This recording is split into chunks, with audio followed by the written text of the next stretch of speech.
Dear aspirants, welcome to today's video. Here we will discuss the current affairs for the month of May and June 2025.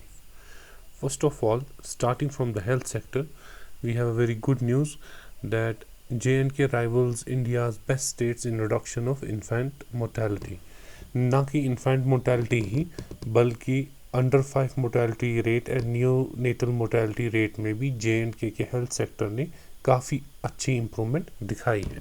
सो ये सब mention है in the report titled system report 2021 which is released by the Ministry of Health and Family Affairs. तो इस report को release किया गया on May 7, 2025. तो इसके हिसाब से तो J&K की इन्फेंट मोर्टेलिटी रेट है it has now drop to 17 per 1000 live births. Neonatal mortality rate जो है इट हैज़ ड्रॉप टू 12 पर 1000 लाइव बर्थ्स. और उसके अलावा J&K जो है it's among the top performing states and it has in fact outshined many stronger economies as far जिनका health budget काफ़ी ज़्यादा स्ट्रॉन्ग है J&K से, उनसे भी बेटर काफ़ी परफॉर्म किया है J&K ने. सो J&K का जो इन्फेंट मोर्टेलिटी रेट है it was 20 to 25 in 2020 and now it has drop to 17. तो काफ़ी शार्प डिक्लाइन हमें देखने को मिला है.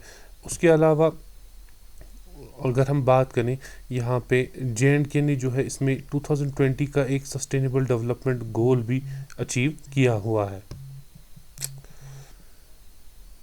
तो ये सस्टेनेबल डेवलपमेंट गोल जो है it pertains to the under 5 mortality rate. So J&K has achieved the target of bringing it to less than 25. So अभी जो J&K का अंडर 5 मोर्टेलिटी रेट है it has drop to 16. So sustainable development goals में target था कि 25 से कम किया जाए, तो J&K has achieve the target of 16. इसी तरह से जो सस्टेनेबल डेवलपमेंट गोल है which pertains to neonatal mortality rate, उसमें भी J&K ने 12 से लेस देन अचीव किया है. सो टारगेट जो था सस्टेनेबल डेवलपमेंट गोल में वो था इसको लेस देन 12 किया जाए, तो J&K ने इस टारगेट को भी अचीव किया है. अब इनमें फ़र्क क्या है, जो ये नियोनेटल मोर्टेलिटी रेट है, इन्फेंट मोर्टेलिटी रेट है या फिर अंडर 5 मोर्टेलिटी रेट है. नियोनेटल मोर्टेलिटी रेट का मतलब है the number of infants dying within the first month of their birth. यानी कि कोई बच्चा पैदा हो गया, अगर वो 1 महीने के अंदर अंदर ही उसकी डेथ हो रही है तो उसको नियोनेटल मोर्टेलिटी बोलते हैं. अगर किसी बच्चे की डेथ पहले साल में, पैदा होने के पहले साल में हो जाती है उसको इन्फेंट मोर्टेलिटी रेट बोलते हैं. अगर किसी की पहले 5 साल में हो जाती है तो उसको अंडर 5 मोर्टेलिटी रेट बोलते हैं. और ये 3 जो है बहुत इम्पॉर्टेंट इंडिकेटर्स हैं एक स्टेट के, एक यूटी के हेल्थ केयर सिस्टम के, जो हमें बताता है कि वहाँ का मैटरनल हेल्थ केयर कैसा है, चाइल्ड न्यूट्रिशन कैसा है और मैटरनिटी सर्विसेज वहाँ की कैसे. सो जो हमें ये इम्प्रूवमेंट देखने को मिली है इसका मतलब J&K के हेल्थ सेक्टर में जो है काफ़ी ज़्यादा इम्प्रूवमेंट हो गई है. अब ये इम्प्रूवमेंट कैसे हमें मिली है, किन किन प्रोग्राम्स के थ्रू गवर्नमेंट ने ये अचीव की है, वो हम यहाँ पे देखते हैं. सबसे पहला प्रोग्राम जो इस टारगेट को अचीव करने में सक्सेसफुल रहा है वो है quite famous National Health Mission of J&K. उसके अलावा sick newborn care units and neonatal intensive care units जो हैं वो काफ़ी ज़्यादा हॉस्पिटल्स में स्टार्ट किए हैं. और उसके अलावा जनानी शिशु सुरक्षा कार्यक्रम जो है इससे इंस्टीट्यूशनल डिलीवरी J&K में 92% तक बढ़ गई है. और उसके अलावा न्यूट्रिशन पर भी काफ़ी फोकस दिया गया है जिससे बच्चों की हेल्थ में इम्प्रूवमेंट आ गई है. उसी के अलावा जो फीमेल लिटरेसी रेट है वो 68% J&K में पहुंच चुकी है और टोटल फर्टिलिटी रेट जो है वो 1.5 तक ड्रॉप हो गई है. तो इन सारे फैक्टर्स को जब हम मिलाते हैं तो उसका रिज़ल्ट हमें ये मिलता है कि J&K ने 3 इंडिकेटर्स में काफ़ी ज़्यादा इम्प्रूवमेंट की है और 2 सस्टेनेबल डेवलपमेंट गोल्स भी अचीव किए हैं before the year 2030. So this is a very good news as far as the healthcare sector is concerned.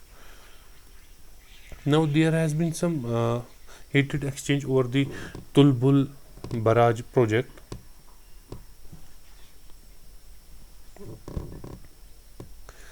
तो actually so we are not interested in the arguments वो क्या रहे हैं between different political parties, but since this Tulbul barrage project is in the news, so इसको थोड़ा सा study करना important है, just to add to your general knowledge. इस तुलबुल बराज प्रोजेक्ट का दूसरा नाम जो है वुलर बराज प्रोजेक्ट भी है। सो नाम से ही आपको पता चलेगी that it was projected to be constructed on the lake Wular. ठीक है, तो इसको इनिशिएट किया गया था इन द ईयर 1980, तो काफ़ी पहले। क्यों इसको इनिशिएट किया गया था, क्यों ये इम्पोर्टेंट है? ताकि एक ईयर राउंड नेविगेशन जो है, एक कनेक्टिविटी जो है, वाटरवेज के थ्रू कनेक्टिविटी जो है 3 डिस्ट्रिक्ट्स के बीच में रहे। कौन कौन से 3 डिस्ट्रिक्ट आते हैं? वो है हमारा अनंतनाग, श्रीनगर एंड बारामूला। 3 बड़े डिस्ट्रिक्ट कश्मीर के, इनको वाटरवेज के थ्रू कनेक्ट करने के लिए इस प्रोजेक्ट को प्रोजेक्ट किया गया था। उसके अलावा इलेक्ट्रिसिटी जनरेशन भी, खासतौर से विंटर के मंथ्स में, वो भी इस प्रोजेक्ट का गोल था। बट इस प्रोजेक्ट को अनफॉर्चुनेटली 1987 में रोकना पड़ा because Pakistan cited the Indus water treaty, जिसके under India cannot store any water as far as the river Indus and its tributaries are concerned. So as you might be knowing about the Indus Water Treaty, उसमें India को 3 reverse पे user rights हैं। तो अगर आप इस treaty को in detail में देखना चाहते हैं तो इस पर ऑलरेडी हमारा वीडियो है, या हमारी बुक में भी इन डिटेल मेंशन है, वहाँ पे आप इसको देख सकते हैं। तो यहाँ पे सिर्फ मैं इतना बोलूँगा कि पाकिस्तान ने इंडस वाटर ट्रीटी को साइड किया कि इंडिया जो है कोई भी स्टोरेज स्ट्रक्चर जो है झेलम रिवर पर कंस्ट्रक्ट नहीं कर सकता है, बिकॉज इंडिया को उसमें स्टोरेज की परमिशन नहीं है as far as the treaty is concern. However what India says is कि ये कोई स्टोरेज स्ट्रक्चर इसमें कंस्ट्रक्ट नहीं कर रहे थे, ये कोई वाटर स्टोर नहीं कर रहे थे, बल्कि जो स्ट्रक्चर बन रहा था इस रिवर पे वो सिर्फ वाटर लेवल को मेंटेन करने के लिए था, क्योंकि रिवर में नेविगेशन के लिए ज़रूरी है एक पर्टिकुलर वाटर लेवल मेंटेन रहे। सो उस वाटर लेवल को मेंटेन करने के लिए कुछ गेट्स इंस्टॉल करने ज़रूरी थे इस रिवर पर। But Pakistan did not accept that explanation, जिसकी वजह से इस प्रोजेक्ट को हॉल्ट करना पड़ा एंड तब से अभी तक इसमें कोई भी प्रोग्रेस नहीं हुई है। If this project is constructed and completed तो ये JNK की इकोनॉमी के लिए, JNK के ट्रांसपोर्ट के लिए और इलेक्ट्रिसिटी के लिए एक बहुत बड़ा बूस्ट रहेगा। देन हमारे इकोलॉजी एंड एनवायरनमेंट सेक्टर से another good news that Dachigam along with the Aravikulam National Park they have been named top national parks in India. So total 438 national parks का सर्वे किया था मिनिस्ट्री ऑफ एनवायरनमेंट ने, तो उसमें ये 2 national park जो है they have shared the top spot. ये सर्वे जो हुआ था it was conducted under the name of management effectiveness valuation. ये मैं यहाँ पे लिख देता हूँ, मैनेजमेंट इफेक्टिवनेस इवैल्यूएशन, इसको शॉर्ट में MEE का नाम दिया गया। ओके, तो इसमें दोनों पार्क्स ने स्कोर किया 92.97%, एक बहुत अच्छा स्कोर इन्होंने इसमें अचीव किया है। This survey was conducted by the Wildlife Institute of India under the Union Ministry of Environment, Forest and Climate Change. So ये हमें दिखाता ये है कि दाचिगाम नेशनल पार्क में as far as JNK is concern, Dachigam National park में एक exemplary conservation और मैनेजमेंट प्रैक्टिस को फॉलो किया जाता है। अब दाचिगाम नेशनल पार्क इंपॉर्टेंट क्यों है? क्योंकि आपको पता ही है हांगुल जो एक काफ़ी इंपॉर्टेंट स्पीशीज़ है हमारे JNK में, क्रिटिकली एंडेंजर्ड है, ये इसका नेचुरल हैबिटेट है और ये यहाँ के अलावा किसी और जगह पाई नहीं जाती है। उसके अलावा इस नेशनल पार्क में डाइवर्स हैबिटेट्स हैं, फॉर एग्जांपल मेडोज़ हैं, फॉरेस्ट हैं, ग्रास लैंड्स हैं इसमें, जो ब्लैक बियर को, लेपर्ड को, मस्क डियर और बाकी वाइल्ड लाइफ को भी सपोर्ट करता है। So this is a very important national park as far as the JNK is concern. Then moving on next, some bad news from the economy कि Jammu and Kashmir के जो GST collections हैं they are just 0.43% of the national contribution. यानी कि अगर हम देखें कि जितने भी हमारी स्टेट्स प्लस यूटीज़ हैं वहाँ से जितना भी GST कलेक्ट होके सेंटर में जाता है उसमें JNK का कंट्रीब्यूशन सिर्फ 0.43% है, यानी कि लेस देन 0.5%। सो बहुत ही कम कंट्रीब्यूशन JNK का टूवर्ड्स द सेंट्रल GST है। अगर हम इसका कंपैरिजन बाकी स्टेट से करें, फॉर एग्जांपल उत्तराखंड जिसमें सिमिलर हिली टेरेन है, उत्तराखंड जो है it contributes more than 3 times what JNK contributes to the central GST। Even इस उत्तराखंड के अलावा भी हिमाचल प्रदेश, अगर हम देखें, असम देखें, जो हमारे हिली स्टेट्स हैं, तो वहाँ पर भी GST कंट्रीब्यूशन जो है वो JNK के GST कंट्रीब्यूशन से बहुत ज़्यादा बेटर है। अब GST कंट्रीब्यूशन JNK में कम किस वजह से है?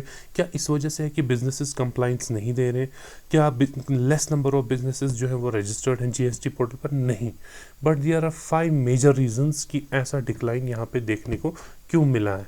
पहला रीज़न है उसमें कि बिजनेस सेंटिमेंट जो है वो कम रहा है। हम इसमें रीजन वाइज रीजंस देखेंगे। पहले हम कश्मीर में देखते हैं कि बिजनेस सेंटिमेंट जो है वो एडवर्सली इफेक्ट हुआ है because of inconsistent tourist flow, ठीक है, पहला।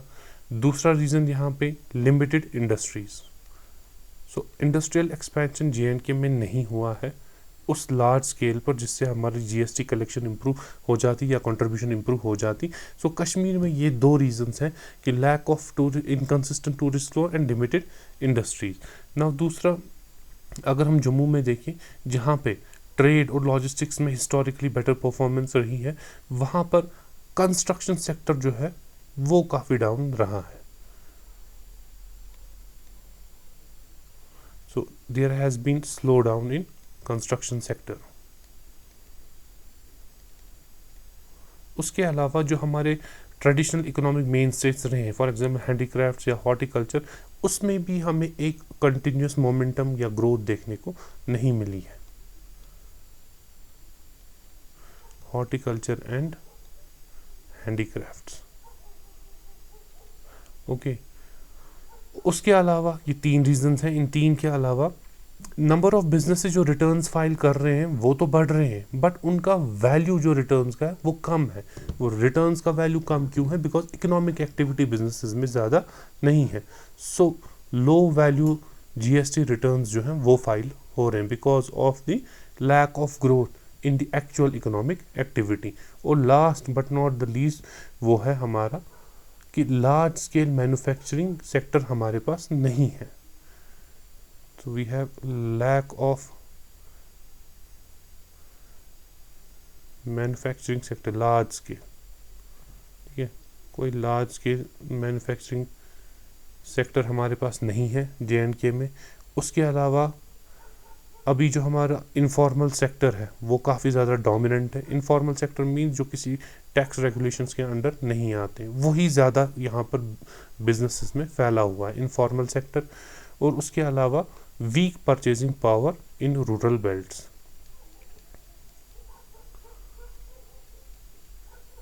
सो these are the 5 main reasons जिसकी वजह से GST का contribution as far as JNK is concern वो सेंट्रल GST में काफ़ी ज़्यादा कम रहा है। सो इन 5 रीजंस पर अगर फोकस किया जाए तो हमारा GST कंट्रीब्यूशन जो इम्प्रूव हो सकता है, हमारी इकोनॉमिक एक्टिविटी जो है रिवाइव हो सकती है, जो ओवरऑल हमारी इकोनॉमी के लिए काफ़ी अच्छा रहेगा। सो मई एंड जून के करंट अफेयर्स में इतना ही। हम मिलते हैं हमारे नेक्स्ट मंथ के करंट अफेयर्स में shortly. Till then, take care and goodbye.